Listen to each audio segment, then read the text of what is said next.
Muvhundu wa Malale ahuna zwikolo zwine zwa sia vhana vha tshi tea u tshimbila kilomithara dza 4 ina ḓuvha na ḓuvha u ya domboni na madimbo.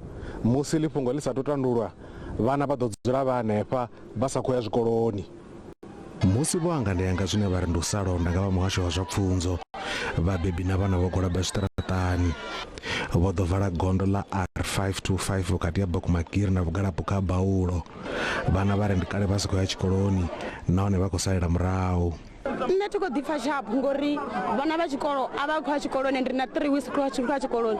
Zwo vha zwi tshi nga vha khwine arali zwa mabisi zwi tshi khou konḓa anga ḓisiwa vhagonteni na primary hafho ndi tsha vha combined school. Zwino ra ri khou ri sa vha muvhuso vha ri tele puḽani yo ri nga isa hani tshikoloni kharali zwa mabisi zwi khou bala vha ri thuse nga iṅwe nḓila uri kone vha ri khou ya tshikoloni ngori zwa zwino ndi tshifhinga tsho ṅwala milingo ende ro no salelesa murahu nga maanḓa sa rine vha ri ka muloro wa 12. Vhabebi vha ri vha khou opa uri vhana vha ḓo fhedza vho no litsha tshikolo. Rina vhana vhane ri khou ṱoḓa vha tshi vha na pfunzo vha tshi funzea vha singe riṋe vhane a ro ngo ṱhaphudza zwikolo zwashu. Zwino ri khou ṱoḓa uri vhana vhashu vha vhe na vhumatshelo havhuḓi vha vhonale na kha magudedzi o fhambanaho na kha zwiimiswa zwo fhambananaho vha tshi khou perform. Nṋe mafhungo a lidza miṱodzi u bva mbiluni yanga ngauri ṅwana arali a songo dzhena tshikolo na nṋe mbebi ndi songo dzhena zwi pfisa vhuṱungu.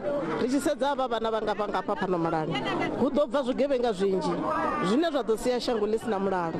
Vha muhasho wa zwa pfunzo vho ombela u farelwa lufhanga vha ri vha khou fulufhela uri fhungo iḽi vha ḓo ḽi tandula musi vhege i saathu fhela.